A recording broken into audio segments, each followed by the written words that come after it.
Well, hello again, music lovers. It is a finale show as we say farewell to the musical year of 1981. Thank you for joining Matt and Cheryl's Gen Excellent playlist. I'm Matt. I'm Cheryl. And I'm Mike. Mike's joining us, so it must be a finale show, and it's with a tinge of sadness that we leave 1981 for me, at least. I don't know how you feel about it, Cheryl. Mike's got a few years on the two of us. Leaving 1981 to 1982, it's like we're going from childhood to adolescence, I think. It's kind of that transition. As far as actually back in the day, yes. Right, yes. But I'm sad about leaving 1981 because I am so immersed in music right now that I am just really enjoying. There's just so much good music from this year. It's hard for me to kind of let go. Although I am looking forward to 1982 because there's also a lot of really great stuff from 1982 that's going to be really fun to delve into. Yeah, we said 81's a good year for singles, maybe not as good for albums. 1982 certainly was a year of lots of massive singles. And then, we'll talk about it down the road, but MTV really starts to have an impact in 1982. I didn't know anybody who had MTV in 1981. I think like 8 people in New Jersey had it when it first came online, even though, people always refer to it as starting in late summer of 81. For most people, I think MTV wasn't coming into your household until the following year. And then that's when it really started to have an impact.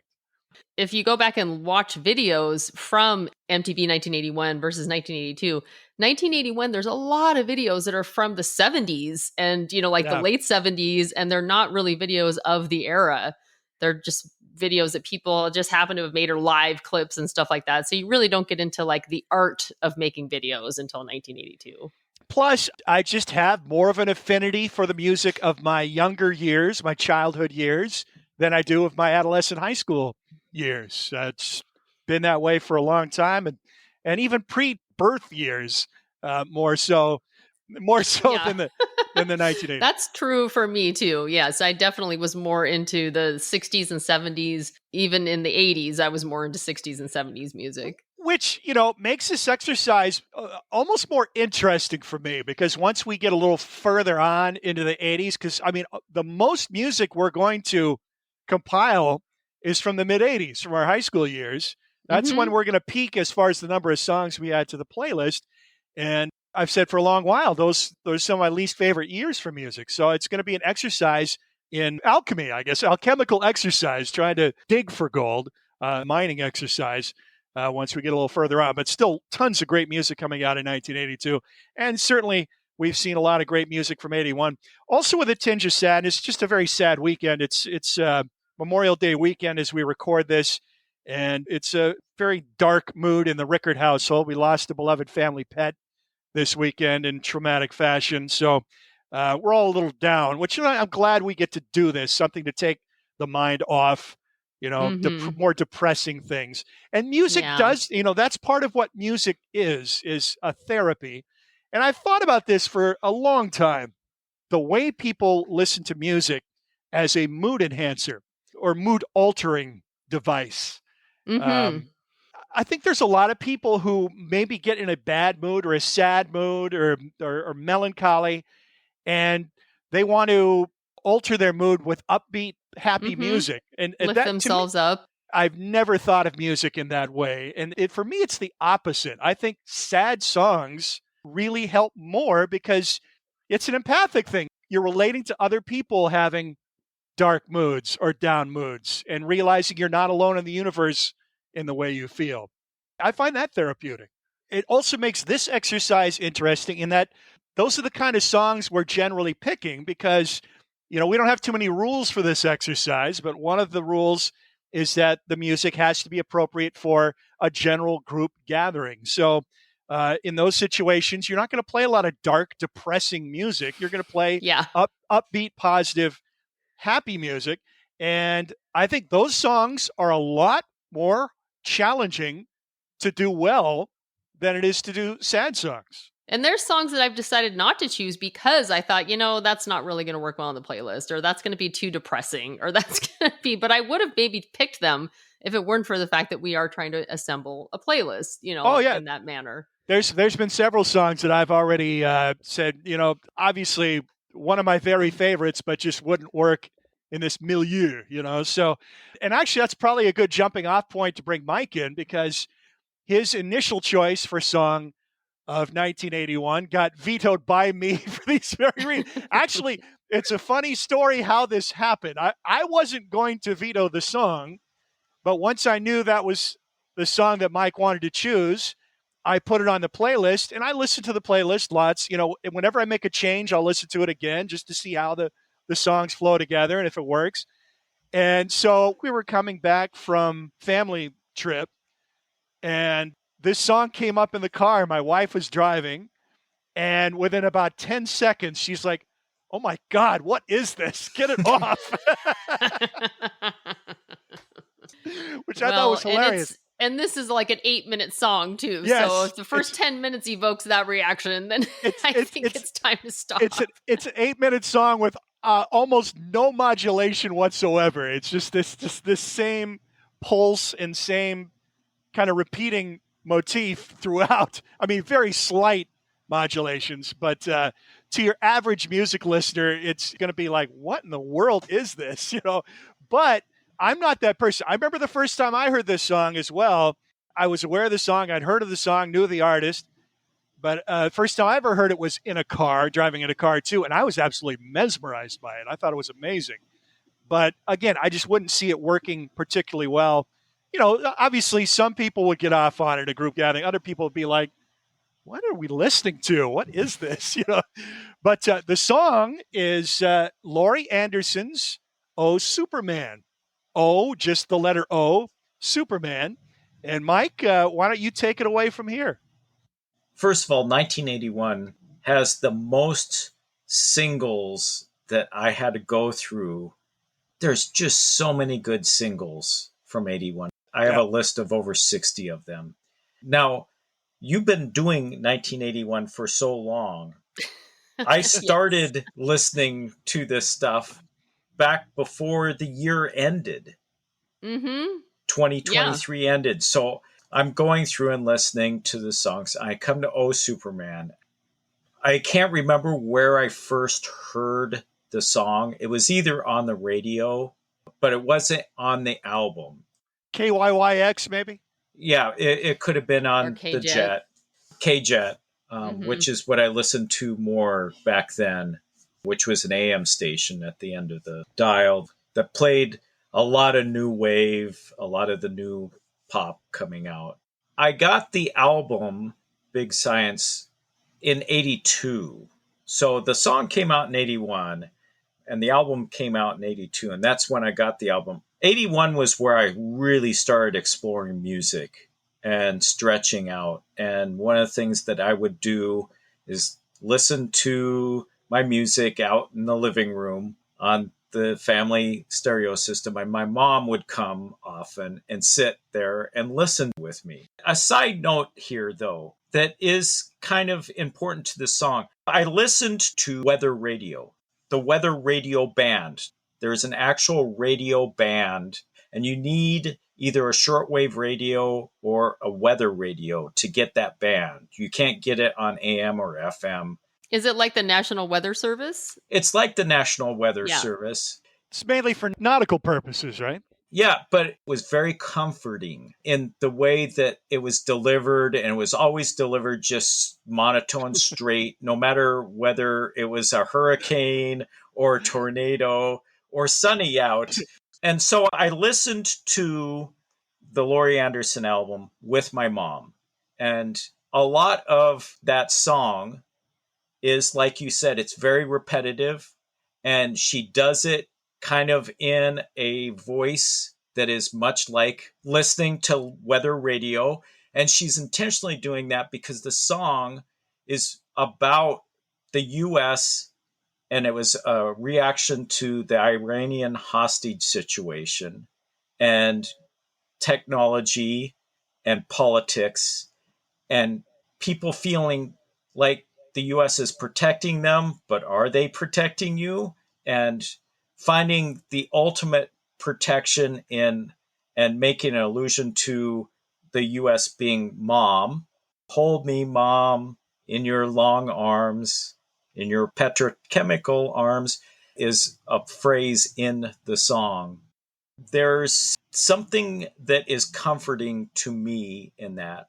Also, it brought back re-listening to it a lot of emotions because my mother had just passed months before, and remembering sitting in the living room listening to this with her. How many moms of that era would sit with their sons and listen to such a strange album? Your And mom was very open-minded in that way, and she enjoyed it. Yeah, and she supported me adventuring.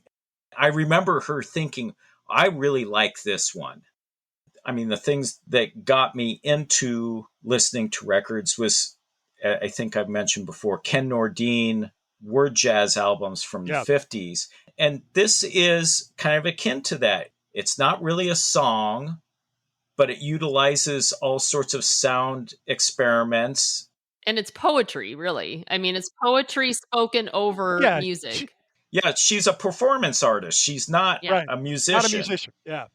Just as Ken Nordine was a voice actor, and he wasn't a musician, but he had great musicians playing on it and had interesting music behind what he was saying. So it worked on several levels for me. The music is kind of like Jean-Michel Jarre or Kraftwerk. Yeah. The thing that first drew me in was the repetitive nature of the music. I was really getting into Stephen Reich and Philip Glass. I already loved Kraftwerk's Autobahn. And so this song had a lot of those things that were cool in those instrumental electronic things, but it had words with it also. And the video is really great also. Being a performance artist, it's one of the best videos that's out there, much like my pick for the year before with the Talking Heads and how much the video meant to that. Yeah, the video is really cool. I remember seeing the video on Night Flight and also the Home of the Brave concert video they play on there. So I spent a lot of time actually really listening to it in the last couple of days and watching interviews with Laurie Anderson too. And I just find her so fascinating. And I think that it really does conjure up an emotional response that I wasn't anticipating. I know Mike refers to that because the connection with your mom, so that definitely brings up emotions in you. But there is something about how she speaks and in that way where it almost feels comforting, but in a unsettling way too. She's not trying to be comforting. She's trying to warn people about putting false comfort into technology. Technology can't save you while using nothing but technology to make the record, But as true art does, everyone takes their own things from it. And what was very interesting in researching it is how it gained new life throughout the years. So she performed it during her States tour, but then she never performed it up until she was touring in 2001. And in the middle of her tour, 9/11 happens. And she decides to do the song in the performance the night after 9/11. And her and the crowd can barely get through it.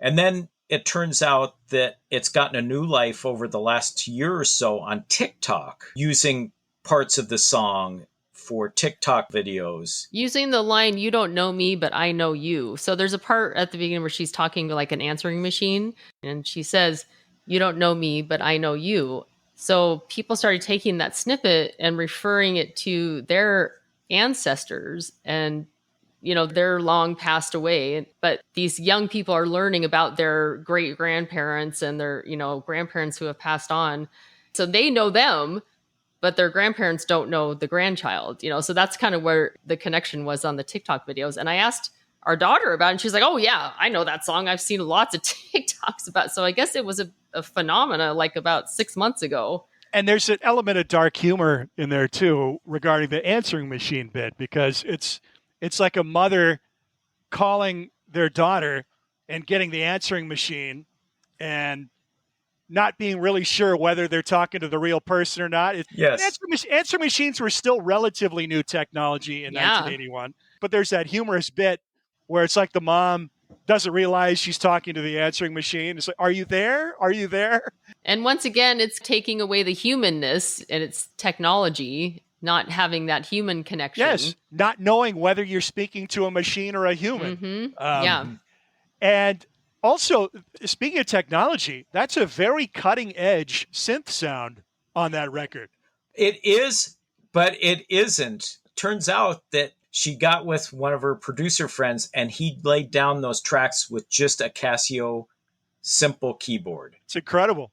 That sounds like a lot of the Fairlight sounds that were a couple of years away at that point. Well, she had a home studio that she recorded this in, and I saw some videos from that time with her in her studio. And I mean, she's got walls of synthesizers, so she was definitely, and she actually invented that violin device that uses a tape rather than a horsehair for the tape. bow. Yeah, she was definitely cutting edge in that sense as far as like using technology.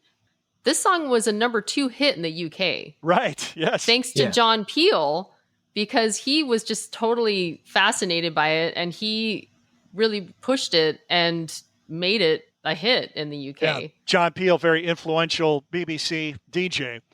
I think my album pick kind of ties in a little bit too. It's of that era because it was a dark time. It was a really bleak time in the United States. I mean, Ronald Reagan's the president and Morning in America and all that, but we're still very much in a recessionary period. The Cold War is at its frostiest, I think, in 1981. There's this real sense of nuclear dread. You know, you've got the oncoming technological revolution that, you know, had some people slightly freaked out. And the Police put out their Ghost in the Machine album in 1981.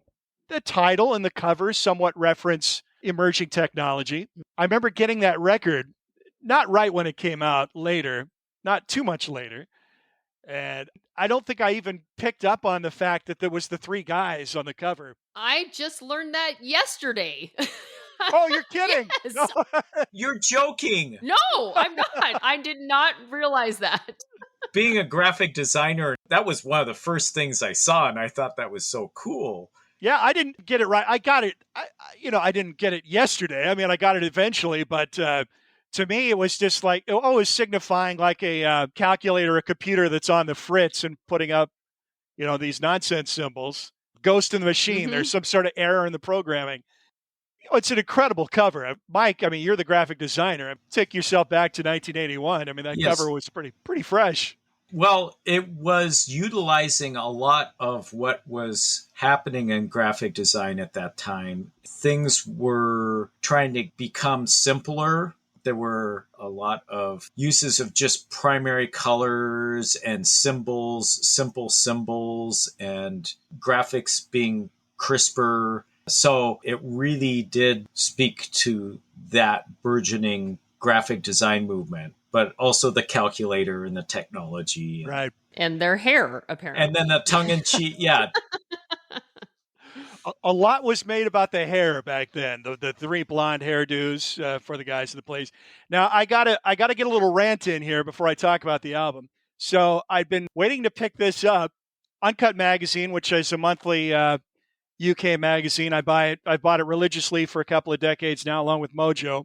They put out their Ultimate Record Collection, the 500 greatest albums of the 1980s, ranked. Kate Bush is on the cover, and she got the number 1. Which is the Hounds of Love album. I'm not going to debate that. It's all arbitrary anyway. Yeah, it's all an opinion. It's all, although I do love that album. But she's obviously very au courant right now because of Stranger Things. Not that she's not a worthy artist anyhow, despite. But I was dismayed, nay, shocked, and beyond irritated to find absolutely 0 Police albums in the top 500 list. For the decade of the 1980s. You're joking. No, I'm dead serious. Dead serious. Now, if you know anything about the Police, and you know, they've had haters from the beginning. There are multiple reasons for that. Namely Sting. Well, there's several. And also the family, you know, Miles running the label. The Copeland family. Yeah. There's that. There's the fact that they came out initially in a punk new wave setting when they were all very accomplished musicians. Yes. And then, even today, people could nitpick about cultural appropriation, the fact that they're bringing in all these world music influences. So there, I can understand people not liking the Police. I can understand not liking Sting's voice, for instance. That's understandable. Okay, but do they have a Rush album in there? It's like there's plenty of people that don't like certain lead singers' voices. Yeah. There's plenty of people that might not like band members for their personalities, but that does not negate their music as being influential, important, and obviously worthy. It's incredibly petty to leave them out. I mean, I don't know the names of the people that compiled this list or how many of them were insulted or spurned or put off by Sting or whatever the factors are. It's just comical not to have a Police album on this list. They put out 5 records during their career, 1978 to 83, and all 5 are outstanding in their own way. All 5 are worthy of being on a decade's best list, whether it's the 2 they put out in the 70s, Outlandos, D'Amore, Regatta de Blanc, or the 3 they put out in the 80s, Zenyatta, Madonna, Ghost of the Machine, Synchronicity. Synchronicity was obviously their biggest record, which was their final record. Had Every Breath You Take and a few other hit singles on it. Ghost in the Machine, it's kind of polarizing, I think, for Police fans. A lot of them don't care for this record. It's a departure from their early sound, which was rather minimal. I mean, they're a 3-piece band, and a lot of the songs are simply 3 instruments. There's overdubbing from the beginning, but it's not really immediately apparent when you listen to the music. There's a lot of space in the Police's music. That is not the case with this record. It's claustrophobic. It's a very busy mix. They've added these other colors to the palette, namely keyboards, synthesizers, and horns. And Sting plays all the saxophone parts, and several tracks in this album have multiple layers of saxophone, playing either in unison or in odd harmonies. So it's a very, I don't want to say cluttered, but it's a very dense mix. Whereas their first 3 records were very airy, very spacious. Mm-hmm. And I'm going to have to go back to the word mix. That's the touchy point for me. Well, go ahead. Well, I am one that when you initially said this was going to be your album, I was like, really? First of all, we're both big fans of the Police. Yes. Yeah. Yes. This album never resonated with me. And I think it might be the case for other people too, where it's not an immediate, easy to get into album. It takes some time. I think the singles from this album are 2 of their greatest songs. Oh, the singles for sure. in the US. I mean, there was 3. Yeah. Invisible Sun was the first single actually in the UK. Right. But I'm talking about Spirits in the Material World and Every Little Thing She Does Is Magic. Love those songs. But I think my biggest problem with this album is it feels very muddled, and just the mix is so different than their other albums. And one of the things I love about the Police is Stuart Copeland, one of my favorite drummers, is his high-pitched cutting snare sound. And you don't get that in this album. I disagree. I think it still cuts through, and that's the brilliance of the engineering and production on this album. Hugh Padgham, it was the first time they'd work with a big-name producer, and he went to great pains to make sure that Stewart's drums would cut through in the mix. They separated the 3 band members. It was recorded in Montserrat, Air Studios, George Martin Studio in the Caribbean, where the Police before had basically played live in the studio, all in the same room. This time they're separated. They're in separate rooms, and they actually moved the drums out of the main studio room into a dining hall just to get the better sound quality. I still think his drums cut through the mix. I think it's a brilliant production. I think by other band and album standards they do, but not compared to their other albums. I still don't think it has that punch to it. But that's actually not my biggest complaint about the mix. My biggest complaint is Sting's vocals feel like they're mixed too low. They get buried. Demolition Man is a big one to me. I think that's one of their best songs. I love that song. But and that might be the most maybe the most crowded mix of any of their songs. I mean, there is so much going on. There's so much going on in that song.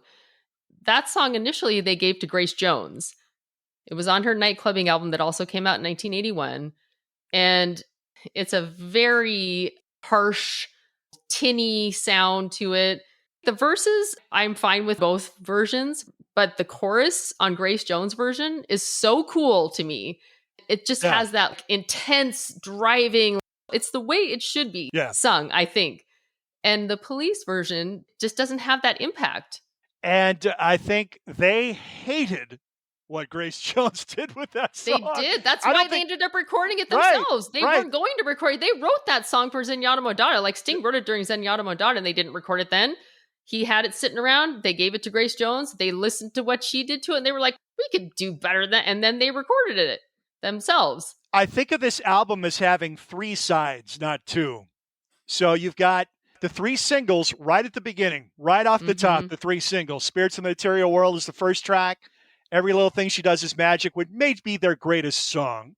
I think so, yeah. If I had to pick one Police song, it would probably be that. That's the song I'm going to put on the alternate playlist from the album. And then Invisible Sun. Then you've got a string of tracks that are very much in the same feel as Zenyatta Modada. However, it's the newer, more crowded mix. So you're taking these groove-based songs like they did on Zenyatta Modada and adding layers of keyboards and saxophone to the mix. And somehow, it makes it boring to me. Oh. It makes those songs sound too much the same. There's just not enough dynamics there or something, and it makes it feel boring. I don't feel bored because I find the grooves 100% exhilarating. I'm not bothered by Sting's vocals being low in the mix because it's not about his vocals. It's about these incredible groove tracks. The Police were so unique. I mean, nobody has sounded like them before or since. I mean, they had such a unique sound. It's essentially a power trio, guitar, bass, drums, but they turn it on its head. The guitar is just kind of this filigree. It's all built upon the rhythm. It starts with Stuart Copeland. And the way they record it is interesting because, Sting is a compositional genius. And he'd present the songs. The first thing they would do when they recorded the songs is Stuart Copeland would go in and lay down a drum track. He's a completely instinctive drummer. He's brilliant. One of the greatest drummers without question. And he would knock out a drum track, usually within minutes. That would be done. And then the other 2 guys would go to work on the rest of it. At least in the latter period, that's how they recorded. So everything's based on the rhythm and the groove. So you've got Stuart Copeland, who never fell prey to the horrible 80s production that just killed drum sounds. His drums sound amazing on every Police record. Timeless, yeah. So natural, so powerful, so clean. And then Sting, they're all really good musicians. Sting probably the lesser of the 3, but his bass sound is so deep and low, and that's the reggae influence. I mean, that's where that's coming in, the reggae and dub influence. And then Andy Summers, who else plays like that? I mean, who would you even compare him to? Robert Fripp.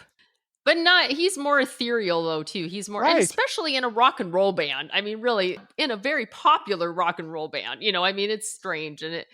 Driven to Tears. Have you listened to the guitar solo on that song? That is one of the greatest guitar solos ever. It's so bizarre though. It's like it's crazy, and The only name that comes to mind for me is Phil Manzanera. Yeah, is kind of the same. Yeah, but still. The way that he also just lays back and like creates a soundscape in a way that kind of Phil Manzanera does or Robert Fripp, it just works so well with the rest of the music, and it doesn't seem like it should. So you've got these 3 amazing musicians bringing in so many different influences into the mix, and their music is so sophisticated, yet at the same time, when you listen to it, it's not like an academic exercise. Their songs are catchy. They're danceable. They seem simple until you try and play them. If you're a musician at all, then you're like, oh my God, what is going on here? Yes. Sting's chord changes, which are just really brilliant. I mean, and he's a great lyricist. And then Andy Summers is bringing so much interesting to the table here. Their background's crazy too. I mean, Andy Summers is way older than the other two guys. I mean, he was contemporaries with guys like Hendrix and Clapton in the 60s. He hung with these guys in the 60s. Yes, he was in Soft Machine. He was like, yeah. And he's steeped in jazz. He's steeped in classical music. I mean, he is very knowledgeable about all types of music. He could play straight blues. I mean, there's nothing he can't play. But he's not out there trying to knock you out with his virtuosity. No. He's just very original player. Very original. And very under the radar. You know, Stuart Copeland is knocking you out with his versatility, but he's just so spontaneous and inventive and so locked into the groove that it doesn't get in the way of the music. It still serves the song. This is part of maturing as an appreciator of music, is when you start focusing in on singular aspects of songs, of tracks. And that was an early on breakthrough for me. Is I remember somebody commenting about great drummers and saying Stuart Copeland. You know, as a kid, I was like, Stuart Copeland, the Police guy? So good about him. Well, and if you're thinking like Every Breath You Take, that's one of the simplest drum songs ever, you know, so no one would think that by that song. Which drove him batty. But if you focus in on what he's doing, it's mind-blowing. I mean, what he's doing. He never plays anything the same twice, but he's still locked in and incredibly groove-oriented. So, I mean, nobody sounded like them before or since. So you got the three sides to the album. You got the three singles. You know, it starts off with Spirits in the Material World, which is just an incredible offbeat rhythm. And that's one where I think the mix and the sound does work and really like feels right for that song, because it has kind of this, you know, otherworldly spirit feel to it. And it makes sense to me for that song. And then Every Little Thing She Does Is Magic is just a gorgeous piece of music. And Sting basically presented it to the group as a very fleshed out demo. And they're all like, this is a hit single, but what are we supposed to do with it? You know, I guess they knocked it around for a while trying to put their own spin on it. And then finally, what the record that came out is just basically Stuart and Andy playing over the top of Sting's demo, which he recorded with this French-Canadian keyboardist in Montreal named Jean Roussel. It's a beautiful piano part on that. Yeah. And then you've got Invisible Sun. Stuart's drums still sound like Stuart's drums, like they had on the first three records, until this track gets this gargantuan drum sound on it. Just gargantuan, deep bass drum sound. Yeah, resonating. There has to be an Invisible Sun. Boom, boom. Huge sound. And it's a really incredible track. Very atmospheric. It's also a very otherworldly feeling. Yeah. Yeah. Now the song is dealing with the Northern Ireland, the Troubles, as they call it in England, which younger folks maybe don't know what that's about. But there was this long, ongoing battle between Protestants and Catholics, and Northern Ireland's this little section of the Ireland that is British territory, and a lot of violence, a lot of sectarian violence, and I was really raging at that time. But when I listen to that, I just get this visual of this industrial landscape. It's very gray. I see like these polluted skies and just barren industrial landscape. It just kind of captures like a science fiction Mad Max kind of movie or something. Yeah, it's just very visual song. The factory smoke and a settling light. I mean, it's just beautiful imagery there. So you got those three songs. Then you've got the groove section. I guess it starts with Hungry for You. And here's another thing that rankles critics. Here's that pompous ass Sting singing in French. Oh, aren't we so cosmopolitan? But it's an incredible groove track. It really is. And that string of tracks is about 5 of them.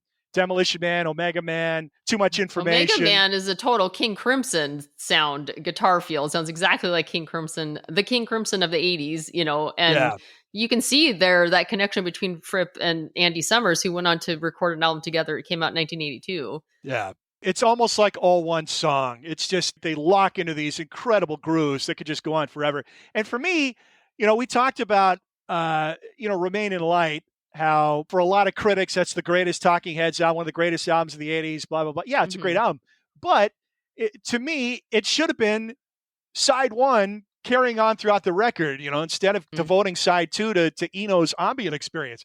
I mean, for me, this is what Remain Alive should have been. This string of tracks. This album is more listenable for sure. Oh, yes. Yeah. Yes. Yeah. Absolutely. It's more accessible. Mm-hmm. And then it shift gears again for the last 2 tracks, Secret Journey, which I don't even remember hearing on the radio. I remember hearing it. Yeah. I do remember hearing it. It was a single, and Darkness. And those 2 songs actually really sound to me like what they'll be doing on Synchronicity. Yes. They feel like they have that more sophisticated pop sound to them that really would be where they'd go next. Right. And then the guitar synthesizer, that would be used more on the Synchronicity album as well. Those atmospheric sounds on Secret Journey at the beginning of the song, and then the break in the middle. That's a guitar. That's not a keyboard. That's Andy Summers playing his guitar through I guess it's a Roland guitar synthesizer. Guitar synth, yeah. So, I mean, I got on board with the Police with the Zenyatta Mandata. You know, my first awareness of them were the hit songs off that record, Don't Stand So Close to Me and Da-Do-Do-Do-Da-Da-Da. And then I was hooked in after that. I ended up getting all their records at a young age. I still love them to this day. I've never been on board with Sting as a solo artist. I haven't really given him much of a chance yet. But it's just not the same. There's this combustible chemistry with the 3 of them that has never been replicated in his solo work. It just doesn't move me. In Sting's solo work, that's where I feel the pretentiousness. You know, like it just feels so pretentious to me that I've never been able to get into it either. I've really been working this album for you, Matt. I've been working really hard to get into this album. I thought you kind of misled me. You kind of led me to believe you turned a corner on this album, and you're still here dissing it. What I was going to say was, you know, I just was really trying to get into the groove of it and understand what it was that I didn't like about it. And I think it's the mix. That's what is really turning me off about it. But the other thing, and this, I stumbled upon a different version of the album. It came out in 2022, and it has a different sequence. It's an alternate sequence. And I don't know, Mike, was this like a Record Store Day release or something? I think it's a picture album. It came out in 2022. Yeah. Okay. So it's an alternate sequence. And I was like, oh, this makes way more sense to me. So I feel like part of it is the sequencing. And you mentioned breaking this up into 3 parts. It kind of always bothered me that the first 3 songs were the singles. I think that that's why I ended up kind of just losing interest after those 3 songs, because it was like, those are the songs I know and really love. And then it got kind of boring after that. And then I just sort of never wanted to continue. And so the different sequence, it starts with Invisible Sun, which actually feels really good to me because it has that That's a lead track? Yes. But you know how it starts out? 1, 2, 3, and kind of, and it's a really cool build-up, actually. And I was like, oh, I kind of love this. Whoa. Yeah. So it just kind of like eases you in a way that felt really good. The next song is Demolition Man, which, like I've already said, I really love this song. I think it's a great song. Oh, and God. Andy Summers goes off on that song. Yes. But again, his guitar is never front and center. So you have to really pay attention to the track to hear what he's doing there, because it's buried somewhat. Yeah, there's all kinds of crazy stuff going on in there that you really don't notice unless you listen. You hear the driving rhythm, and that is really what takes precedent over everything else. You hear these weird like things happening, and you're like, wait, what was that? You have to really listen harder to catch it. So that's song 2. Secret Journey, and then Darkness, which I was like, oh, actually, I kind of like Secret Journey there because I do recognize that song. I know that was a song they played on the radio sometimes, and it works. Spirits is 5th. And I was like, okay, yes, now we get the payoff of one of the best songs. I've listened to these other ones through, and I've actually enjoyed them, because I know I'm getting to a song that I love. The only thing that they really messed up was they put Every Little Thing She Does Is Magic way almost at the end. It's like the second to last song. I'm like, no, that was stupid. I would follow that. I'd follow that with after Spirits. I'd follow that with Every Little Thing. And then from there, Omega Man, which I like, Rehumanize Yourself, like those all work for me. The other thing they did, they added I Burn For You, which is a song that Sting wrote before the Police. He recorded it with The Last Exit, his band before. And they had been holding on to it as kind of like Demolition Man, where they had it on the Brimstone and Treacle soundtrack. But before that, he'd written it long before, and they had it ready to record for Zenyatta Modada, but they didn't. So finally, he recorded it and put it on the Brimstone and Treacle soundtrack. And the band recorded it too. There's more than one recording of this, but the Police recorded it during Ghost in the Machine sessions. I love this song. And they use the version that's on the Brimstone and Treacle soundtrack. So that is great because it's actually a pretty cool soundtrack. And there are a couple other Police songs that the Police do on that album, but this is by far the best one. So it makes it so that you don't have to go search that out because it is a really, really cool song. So I love that they added that to it. Aside from the dumb sequencing of every little thing she does is magic, the rest of it is great. And it actually makes it a better album for me. Well, I love all of the Police's work, all 5 albums, and it's tough to choose one. I agree. But this was my favorite album back then, once all of their work had been released.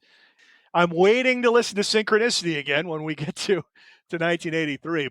You know, Synchronicity You're going to love it still. You're going to love it. But the problem, I know, the problem is going to be the same for me as it is with a lot of people with Synchronicity. You got a couple of tracks that are just total throwaways on there. Mother? Yeah. There are no throwaway tracks on Ghost of the Machine. They're all great, great tracks. That's true. I do think it is consistent in that way. I will say that much. Yeah. Mike, what's your favorite Police album? Zenyatta Modada, Ghost of the Machine I really like. So here's my 2 cents on Ghost of the Machine. I had already become a Police fan, so I already had listened to all their albums. The first time I listened to Ghost of the Machine was at midnight on KSW. They played the full album, and I taped it. Nice. Back then, at midnight on the weekends, they take an album, play it in full, and they played Ghost of the Machine. I remember when CDs came out, they made a huge deal about playing the CD. Playing a whole CD all the way through. Yeah. Right, And so I put it on tape. I remember listening to it, and to me, Ghost in the Machine is the Police's Revolver. It seemed like Revolver to me. That's pretty high praise. It the was greatest different. Beatles album. It's probably my favorite Beatles album. Yeah, it is one of my favorites, and it's because it's experimental, but it's got hit singles. It does have Tomorrow Never Knows, so it does get pretty experimental, yes. Yeah, and that's what I remember thinking. It's been a long time since I've listened to it. Did you see the Police live? No. I saw Sting live, but I never saw the Police live. Yeah, I've seen Sting live, never saw the Police. So I think what they're doing in studio now is affecting their live show in a detrimental way. Because if you look at the live concerts from that era, it's a little shaky because they've brought in this new technology in the studio and they're adding all these layers and keyboards and stuff. They tried doing this on stage, and I just didn't think it worked very well. Did they tour with other musicians then? They toured with a horn section, which just, something about Sting's rudimentary sax playing and the way he layered it really makes it work well on the record. It just didn't work the same way with professional 3-piece horn section on stage. And then they've all added their gear, their pedals, synth pedals and stuff. I think the one band that really pulled off was Rush, working the synth pedals. Yeah, and they worked their asses off too to make sure that they could play those songs live. Right. Which meant they're some of the hardest working musicians in the history of music in that sense. Yes. So, I mean, obviously Stuart Copeland and Andy Summers are very, very accomplished on their respective instruments.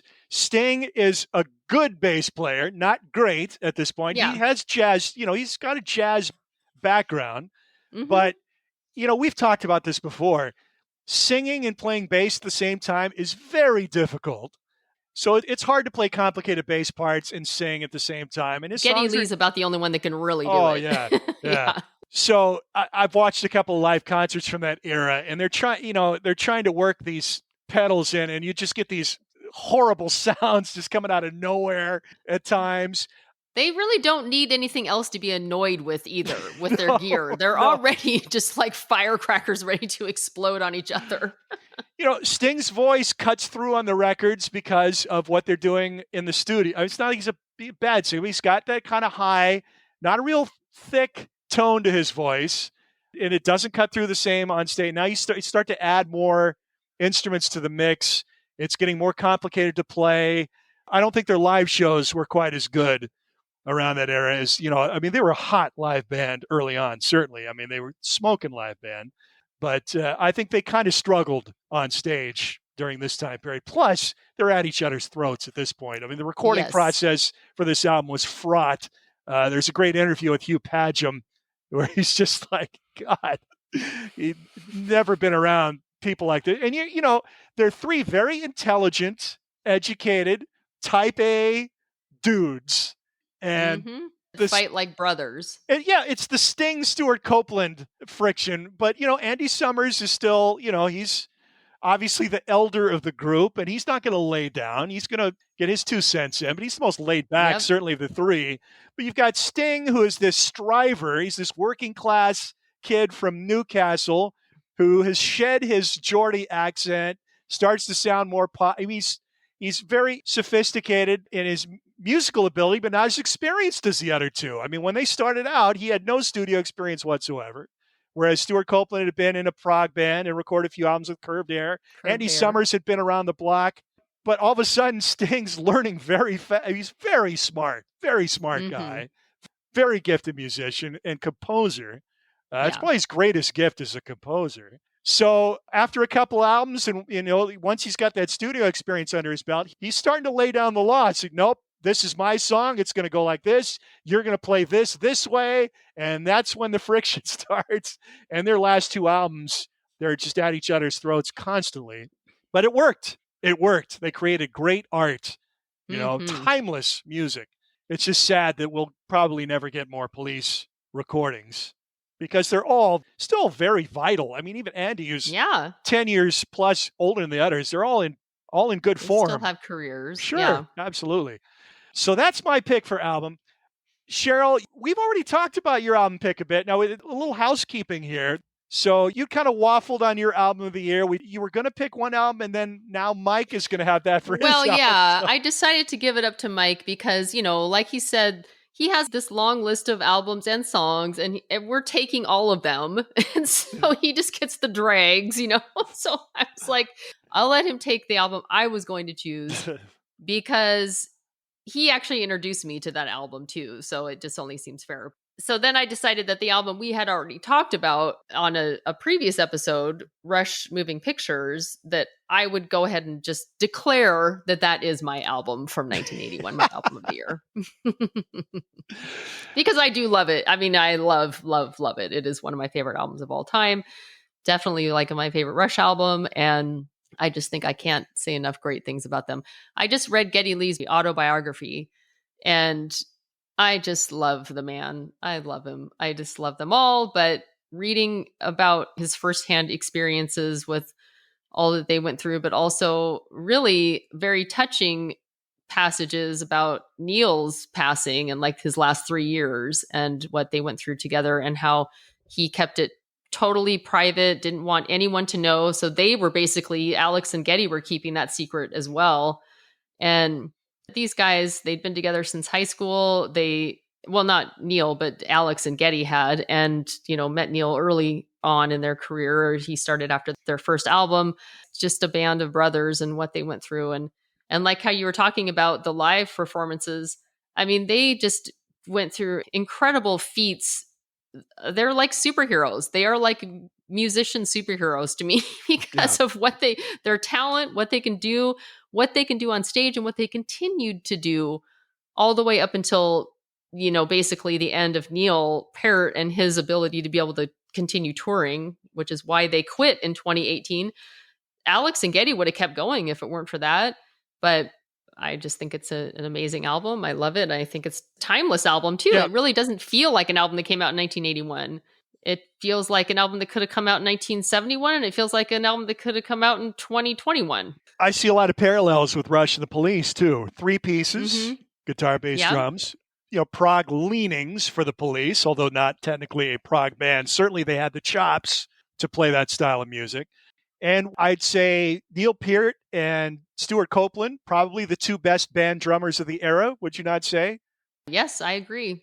Also, I think the Police had a lot of influence on Rush, certainly on their previous album, Permanent Waves, and then continuing with Moving Pictures. Yeah, I think probably all of their 80s albums, all the way up to like Grace Under Pressure, they were starting to move into the more 80s sound with moving pictures and, using synthesizers in a different way that had a bit of a more 80s feel to it. And also kind of paring down to what could be considered like pop rock songs that actually did have more of a radio impact. Yeah, I think mutual admiration, between those two camps, who certainly by the drummers. I know Stuart Copeland did a great interview with Rick Beato, and he said he was so jealous of Neil Peart because you went to a Rush concert and, one of the most famous drum fills in rock history, certainly on Tom Sawyer, which is iconic song off Moving Pictures and one of the iconic songs of the era, that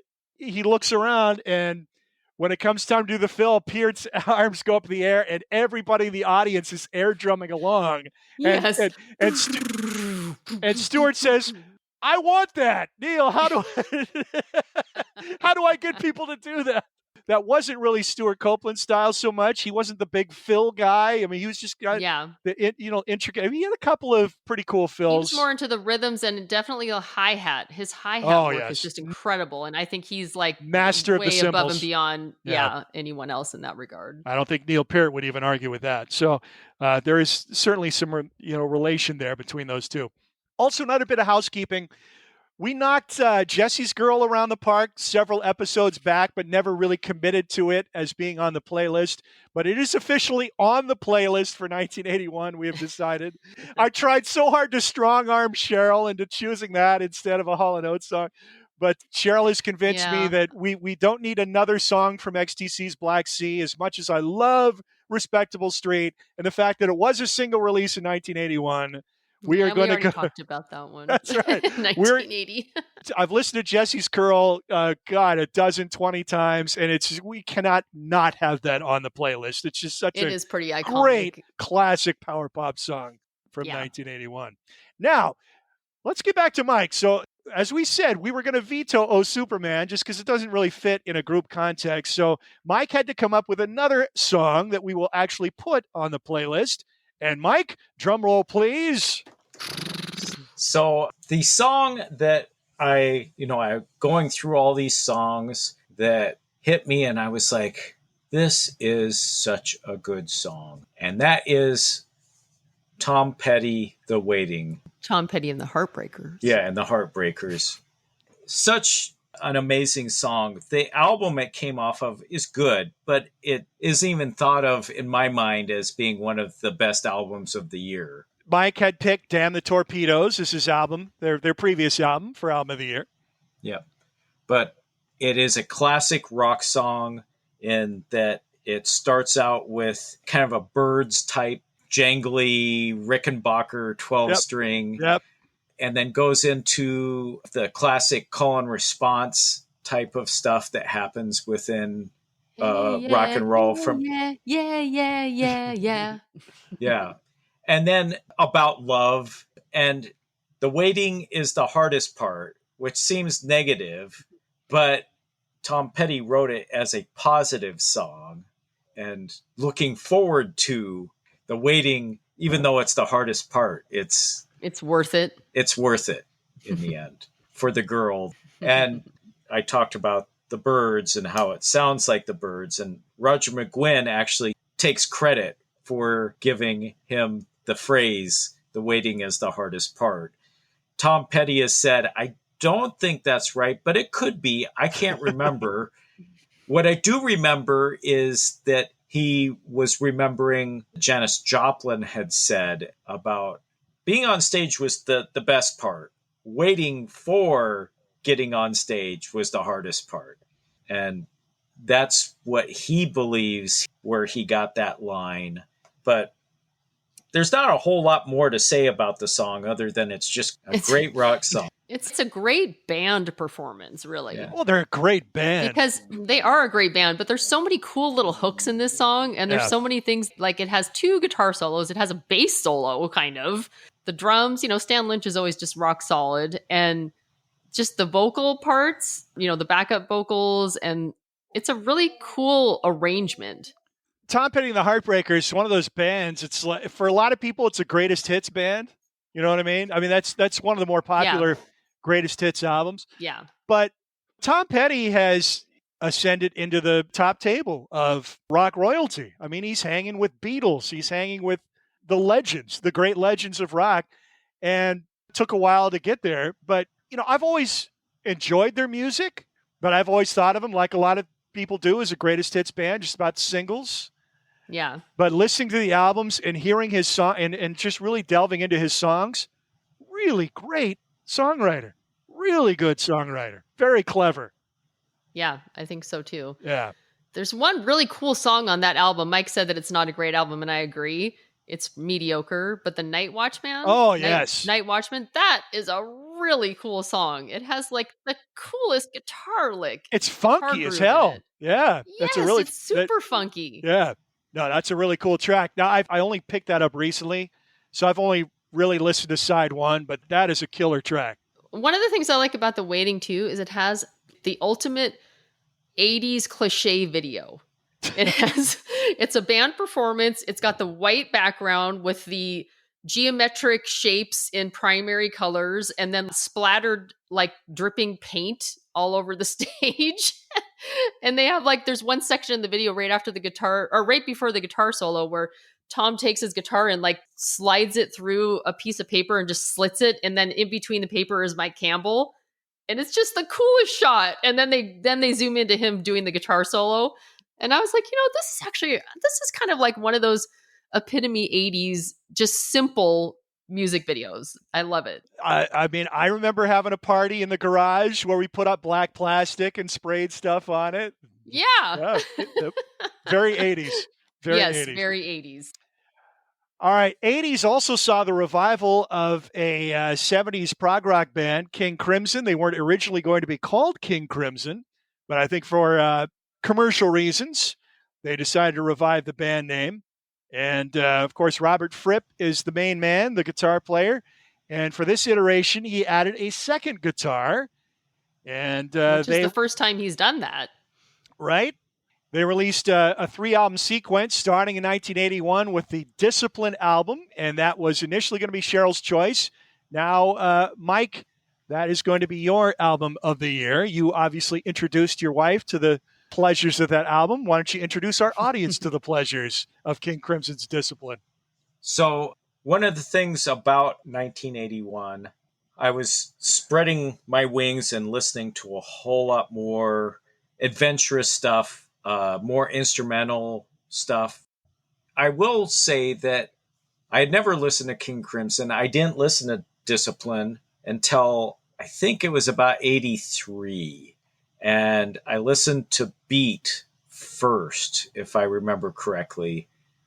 And then just was like, oh, these guys are amazing.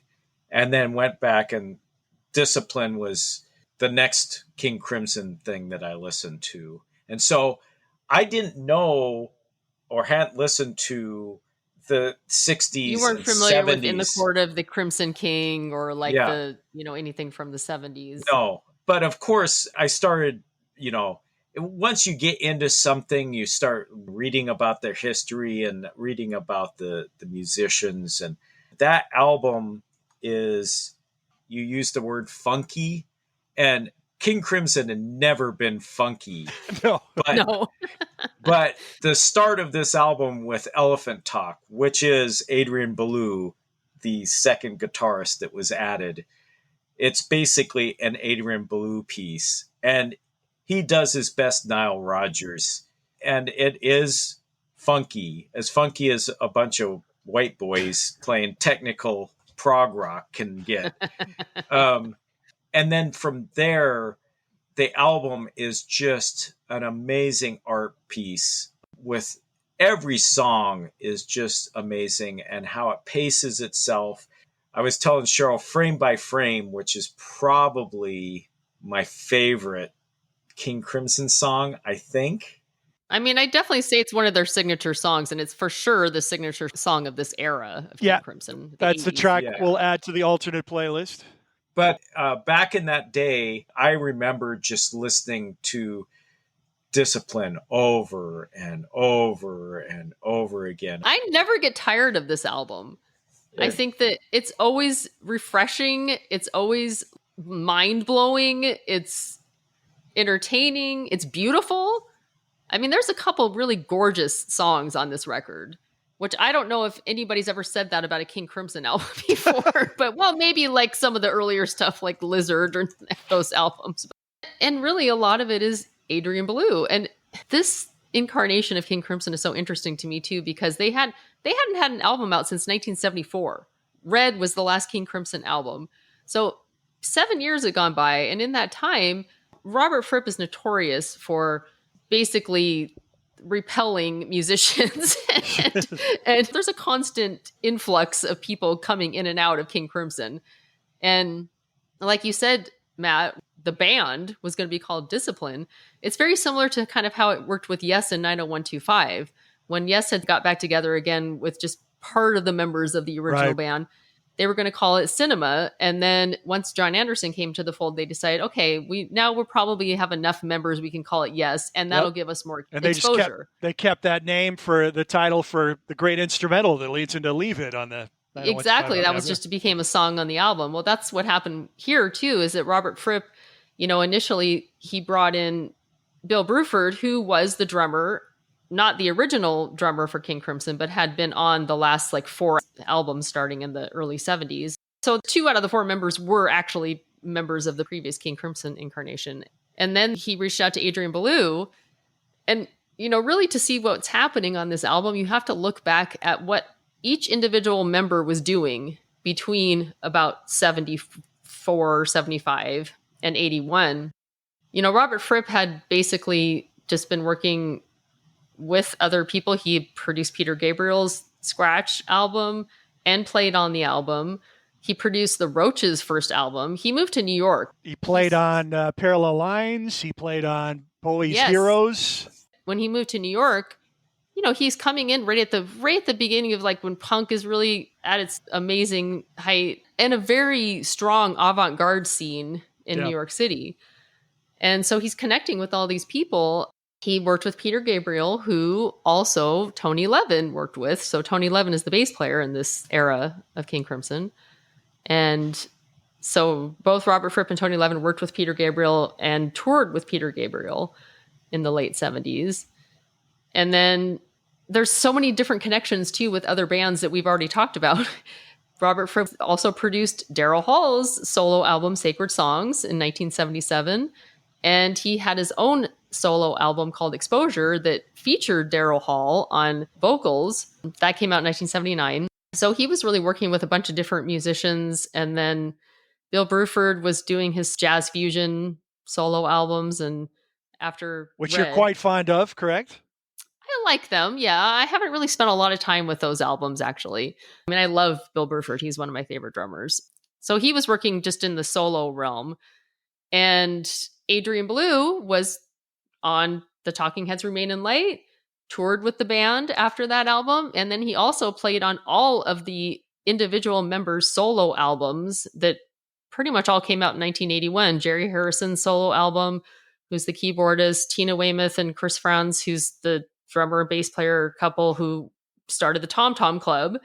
Genius of Love, which is the song that will never go away. Adrian Belew plays on that song and that album. And he also played on David Byrne's solo albums in 1981. Played with Frank Zappa before hooking up with the Talking Heads. Yep, played with Frank Zappa. So he had an avant-garde background in that sense too. But really, what he brings to Discipline is that Talking Heads sound from Remain in Light. And you really get a sense of that from the songs that are more Adrian Belew driven. And Adrian was the main vocalist, the second guitarist, and he wrote all the lyrics. So he had a big hand in this band, which usually Robert Fripp is really the only constant in King Crimson over all the years and different combinations of musicians in this band. So, I think there was a lot of tension, just like with the Police, there was a lot of tension in this band. Because you had some really heavy players that are super talented guys. They've all been around. They've done a lot on their own with other musicians. They all have very distinct personalities, musically and just as people, strong personalities. Robert Fripp is not an easy person. It's funny because you see him now, he turned into this kind of like funny little old man that's very prim and proper, but he goes on TV or on the internet with his wife, Toya Wilcox, who's also a musician. And they do these goofy things where they're playing, like Nirvana songs, and she's shaking her boobs in front of the camera, and he's got his hair up in a funny faux hawk with no shirt on playing. Unlikely pairing, those two. They've been married since 86. They've been married for a long time, but it's so funny to see him now.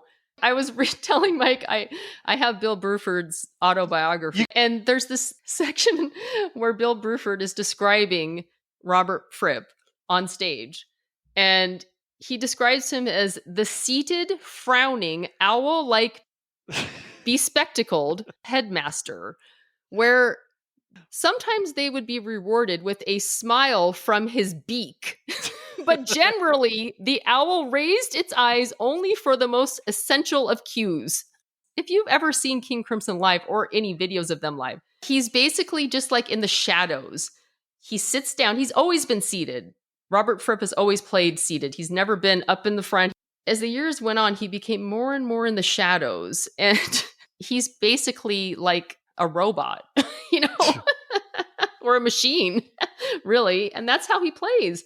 Mike mentioned Frame by Frame. That song is like a freight train just barreling forward, and there's no stopping it. And it's just a constant guitar loop, but he's playing that loop. He's playing it. Right. It's not a loop, but it sounds like it is. Those fingers are busy. Yes. And if there's one little slip up, and you can kind of hear it in the recording, it becomes this dissonant sort of, like it starts to get a little bit out of sync. It just becomes chaos. It's like controlled chaos. A lot of his playing is like that, but especially Frame by Frame. And Discipline, which is the last track and the title track, Discipline became the name of Robert Fripp's record label, which is still around today.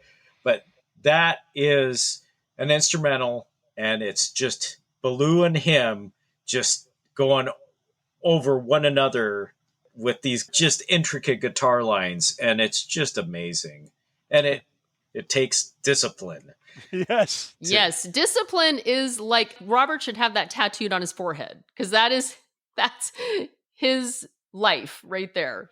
But the thing about this album is that not only is it instrumentally just amazing, I mean, amazing players at the top of their game, but Ballou adds humor to it.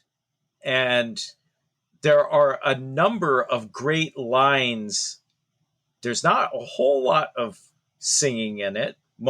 It's more instrumental than they're singing, but it is, for me, one of the more memorable lyric albums. In Discipline has some great lines in it. And then Thela Hunginjeet is just amazing with how Ballou has just spoken word stuff in there. Balderdash and Ballyhoo from Elephant Talk, and I liked it. That's from In Discipline, which is taken from correspondence that Adrian Ballou's wife had written him about an art piece that she created. And he's just talking about how he goes back and then looks at it again. And do I like it? I did. Dong, dong, dong, dong. It's very avant-garde. I mean, it really is. So much of this album is, like Mike said, a lot of it is spoken word, which kind of goes along with the Laurie Anderson connection too, who was also a New Yorker, also in that same scene. But then on the flip side, you have Adrian Ballou, who really does have one of the most gorgeous voices. Yes, he does. His voice is just really incredible. And it really comes through on Mate Kudasai, especially. Yes. It's just a beautiful song. It's a perfect example of Fripp's kind of like the Frippatronics, which is like that sort of ethereal guitar parts. And then Adrian plays like a really cool slide guitar that's just beautiful. And then his soaring vocals over the top of it. And it's just really an incredible song. And then there's another instrumental on there, Sheltering Sky, that's just really, really cool and pretty. But Bill plays the African slit drum on that. So it's got, like a different sounds to it. And Bill Bruford was really into the Simmons electric drums. In fact, he was like an ambassador for the company and one of the early users of those electronic drums, which notoriously would break down all the time and have all kinds of problems. And he plays those a lot on this album. In fact, this is one of those albums that I don't think that there's like any cymbals. He hardly ever plays cymbals. You don't hear like a hi-hat sound, which kind of brings that sort of tribal feel to it. And very similar to what the Talking Heads were doing on Remain in Light. Peter Gabriel on the 3 album. Yep. And Peter Gabriel. Yep.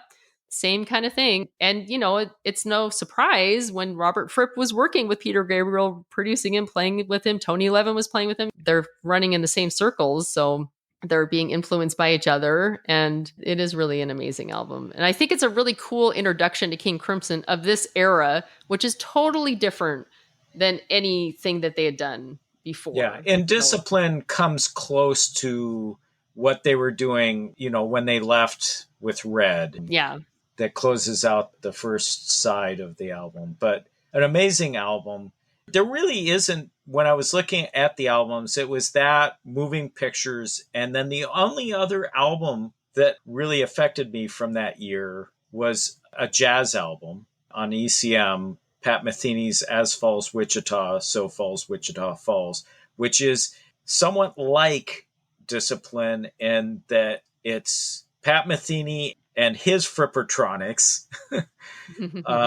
He's a guitar player, but he uses all sorts of gimmicks and stuff like that. And then he's got Nana Vasconcelos, who's a Brazilian percussionist, on there with him, and Lyle Mays, who's an amazing keyboardist. And what they make on that album is not really jazz. I think it's classified as jazz because it was on the ECM label, which is a jazz label, and it's all instrumental. So it fits that. But those were the 3 albums that I thought were really good. But Charlotte already picked Moving Pictures, and Discipline is right up there, if not more so. I can listen to Discipline more than I can listen to Moving Pictures. Cheryl, other albums you had under consideration before choosing your album of the year?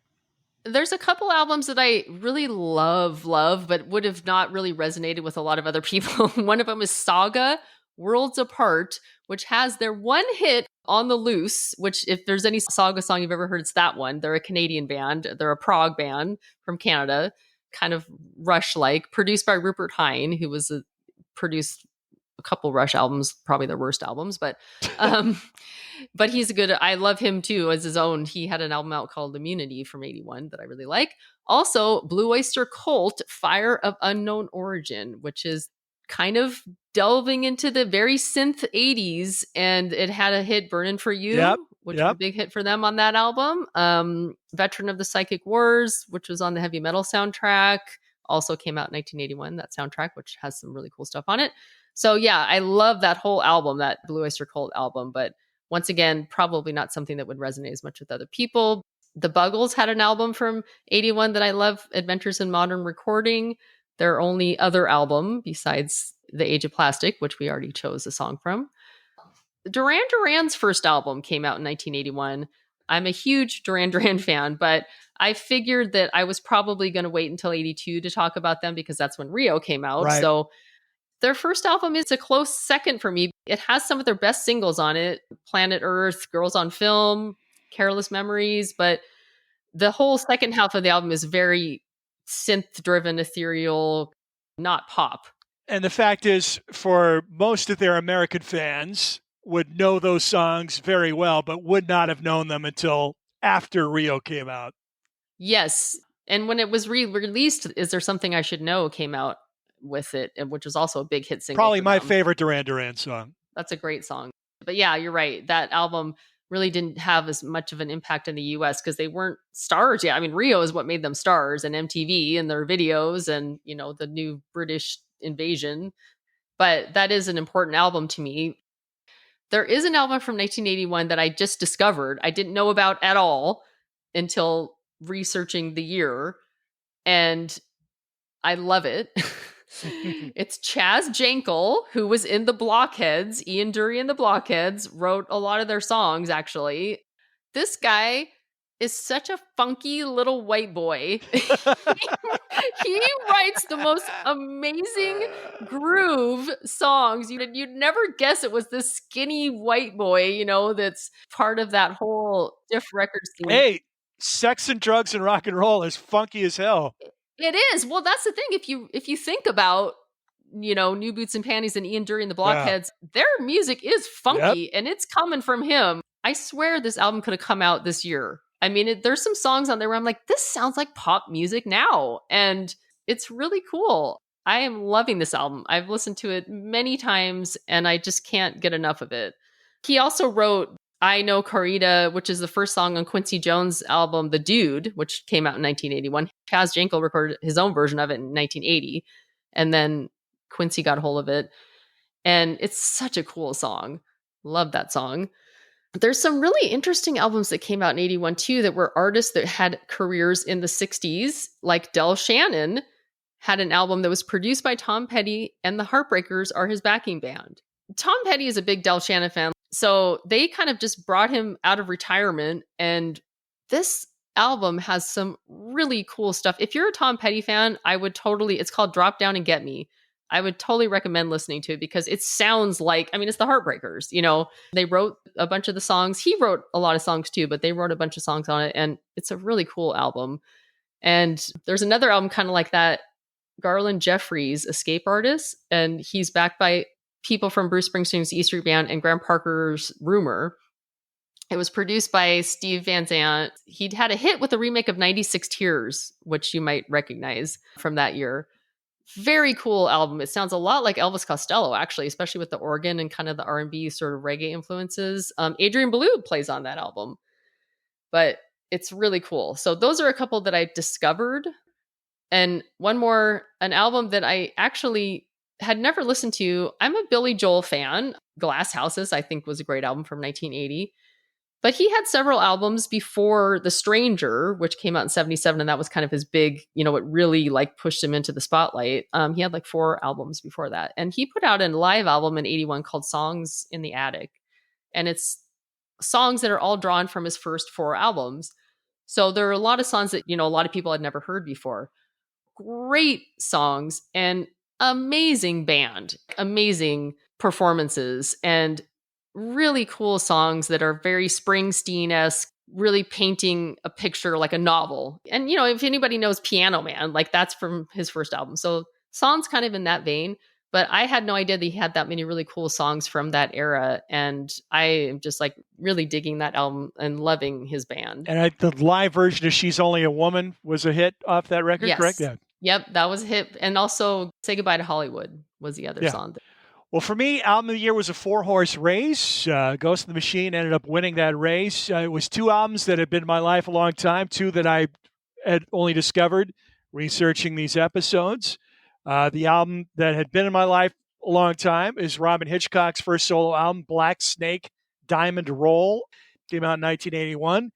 And a lot of the Soft Boys guys played on that record as well. Amazing album. Yes. It's one of those artists you get into in college. That fascinated me because I haven't listened to a lot of Robin Hitchcock in recent years. And I was wondering, going back and listening to these, would I still enjoy them as much? Certainly that album is a big resounding yes, but didn't quite make it over the place. And then the 2 that I discovered, Electric Light Orchestra put out a concept album called Time in 1981. I am loving that album. I love this record. I really love this record.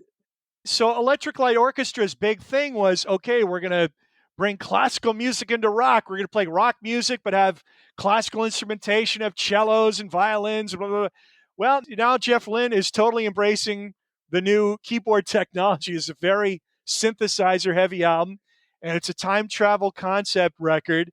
The song most people would know from this record, of all of ELO's music, I think that millennials and Gen Z would recognize, Hold On Tight is probably near the top of that list just because it's been used in commercials and stuff lately. Twilight was I think the lead single off the album. I don't remember.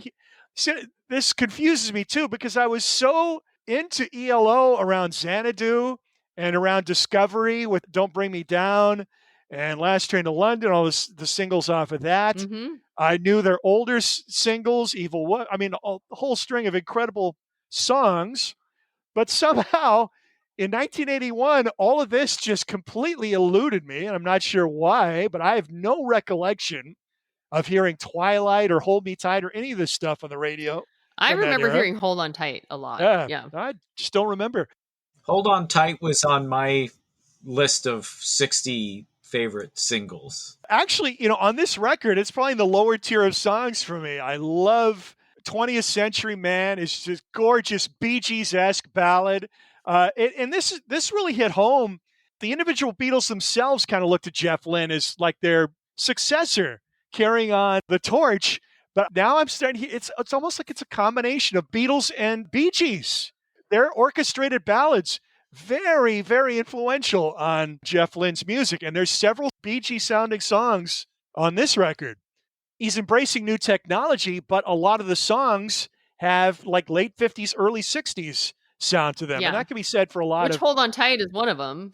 Yeah, for sure. The Way Life's Meant to Be. That's a very throwback, like early 60s sound. That's probably my favorite track on the record. So, yeah, fun discovery. And this record, I think, has become kind of a cult classic. The fans have built up over the years for this record. The other one is the Split Enz album from this year, which is either Waiata or Corroboree, depending on what part of the world you live in. Incredible songs on this record. We put History Never Repeats on the playlist. And I think this is really the first instance of a new song discovery for me actually making the playlist for the particular year we're in. It is that good. Love that song so much. But One Step Ahead is another incredible single off this record. So if you're a Crowded House fan, that's Neil Finn's band, but Split Enz was the brothers, Neil and Tim Finn. Tim did join Crowded House briefly for the Woodface album, but for the most part, Crowded House has been Neil. Split Enz, early on, it was Tim Finn's band with others, and then Neil joined kind of at the end of the 70s, going into the 80s. And what a gifted pop songwriter this guy is. I don't know that he has received the credit that he's due. I mean, he is up there with the greats as far as pop songwriting is concerned.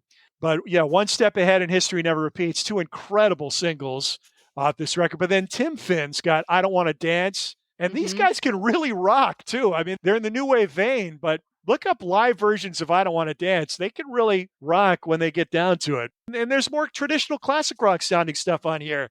Ghost Girl reminds me a lot of Crosby, Stills, and Nash & Young. I love this record, and I love the fact that I'm discovering, I'm not just now discovering Split Enz. I've been aware that I've heard their music years ago, but I never listened to their albums. If anybody thinks of a particular album for Split Enz, favorite albums tend to be the one before Corroboree and the one after it. True Colors, which has I Got You, and then Time and Tide, which has 6 Months in a Leaky Boat, which is an incredible single too. But Corroboree kind of gets overlooked, and I think this is kind of a lost classic. So it was really those four albums it came down to for me for 1981, and Ghost of the Machine ends up being the winner.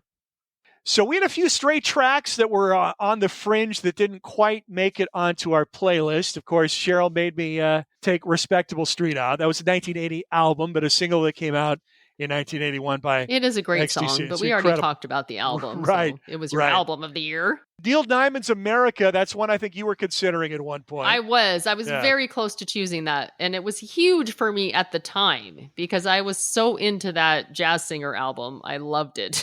It is a rousing anthem, no doubt about it. Moody Blues, they had a couple of hit singles in 1981. Yep. With Gemini Dream and The Voice. And The Voice, both really good. I love singles. both those songs. Gemini Dream is the Moody Blues' perfect rendition of ELO. Yeah, hadn't thought of that, but you nailed it. It sounds just like them, but it's a great song. And I love songs that take me back to a particular place in time. And I remember as a youngster, I would help out my father who is a radio program director, small town radio. You get out and do everything. And he was on the high school football broadcasts where I grew up. And I remember very distinctly riding in Jim Cook's Toyota Cressida, going down to Battleground, Washington for a high school football game. And he had his 8-track tape of the Moody Blues playing. And I loved that song, Gemini Dream. And the voice, too. Really good single. Yeah. That's top 10 good hit. songs. So those were probably the closest to cracking our playlist. I got a couple more here. Smokey Robinson, Being With You, beautiful ballad that came out early in 1981. Joey Scarberry's theme from The Greatest American Hero, Believe It or Not. I'm walking. Yeah. Mike and I, we were just talking about this song. Well, and it was a couple months ago now, I guess. And we actually went back and watched a couple episodes of The Greatest American Hero because William Catt. It was like my favorite show at the time. Like I loved that show. We watched that show. Oh yeah, no, I was totally in The Greatest American Hero. I can tell you, it doesn't quite hold up like you'd hope it would, but it's not terrible. The show, not the song. The show. Yeah. But the song is great. I still love the song. And this was back in a time when theme songs were like an entire song and an entire song that could actually be a hit single too. I think there's one other song that's probably on the bubbling under list for the two of us. I'm almost sad that it didn't make the list. That's Tempted by Squeeze.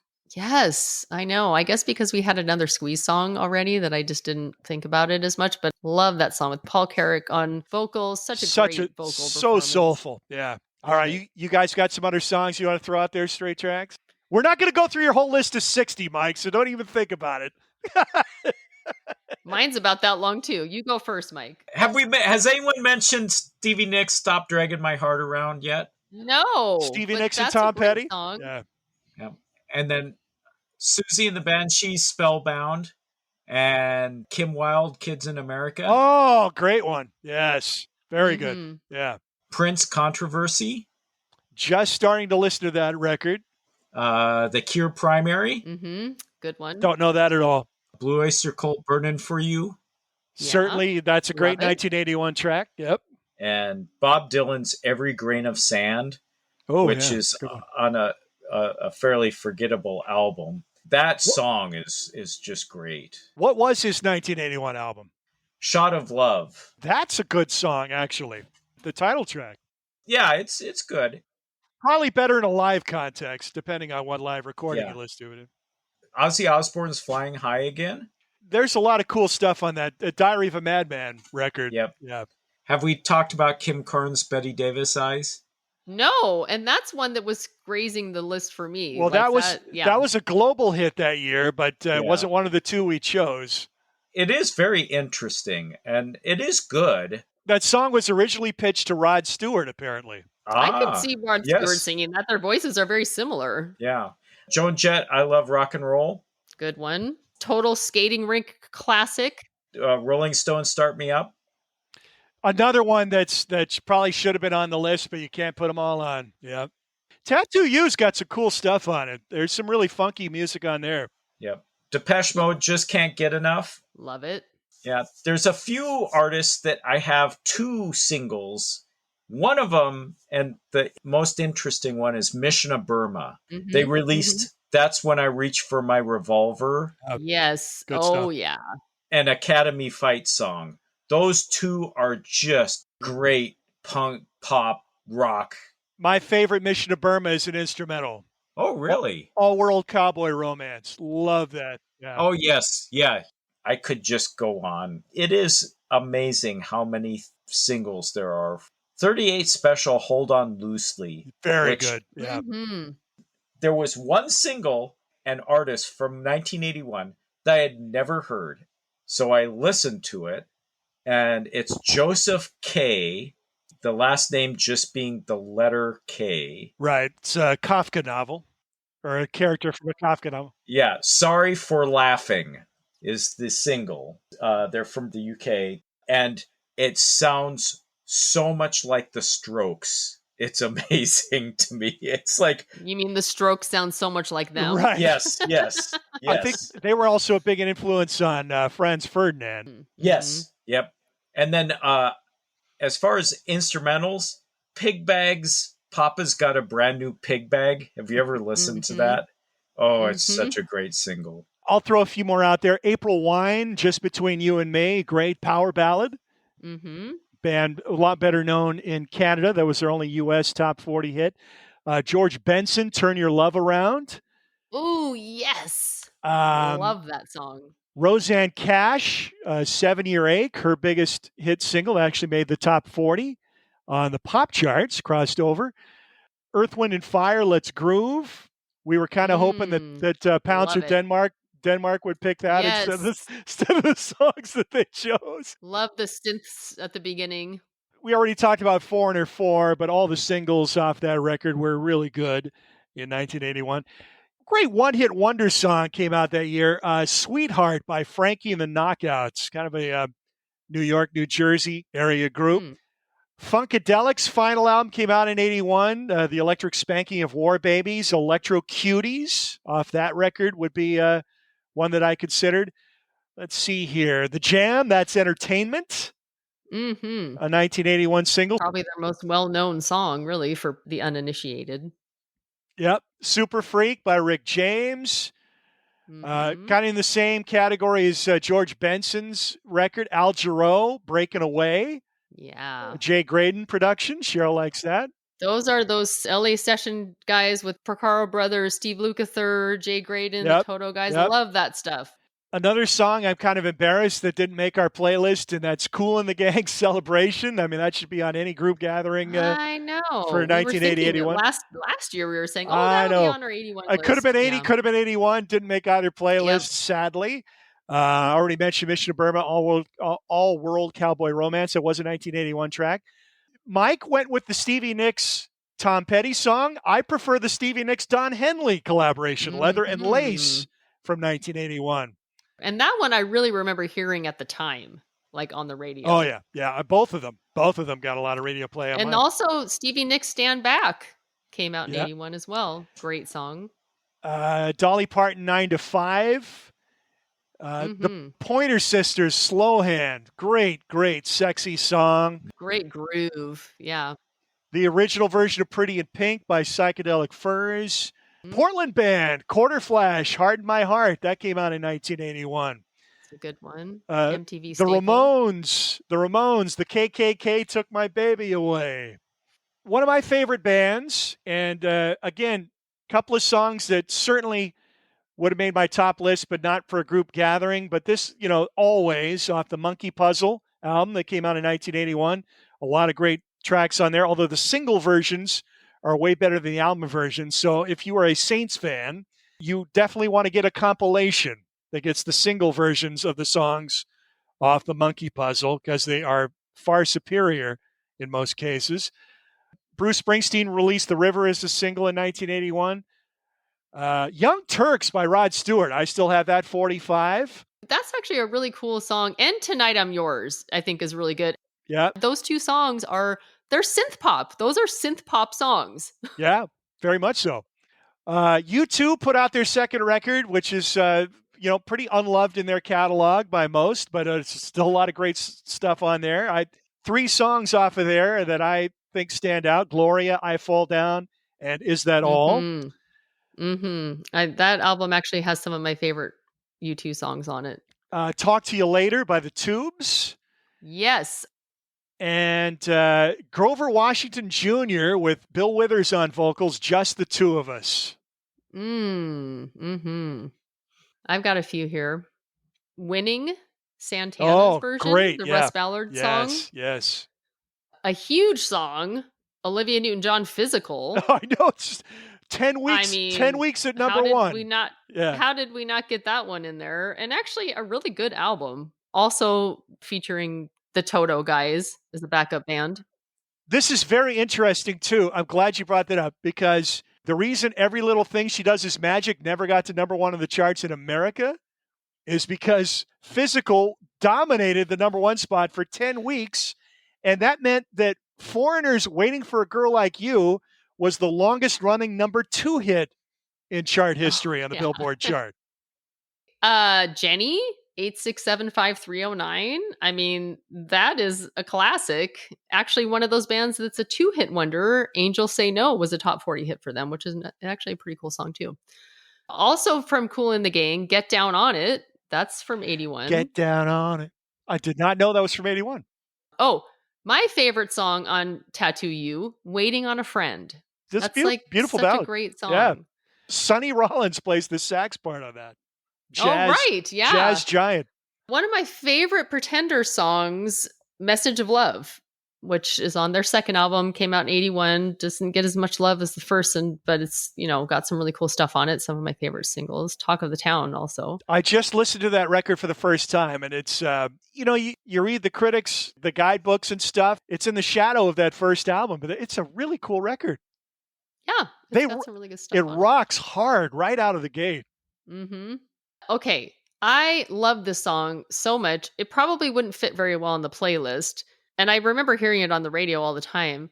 The Kinks' Destroyer. Okay. Paranoia Will Destroy You. Yeah. Love this song. Didn't choose it, but I do love it.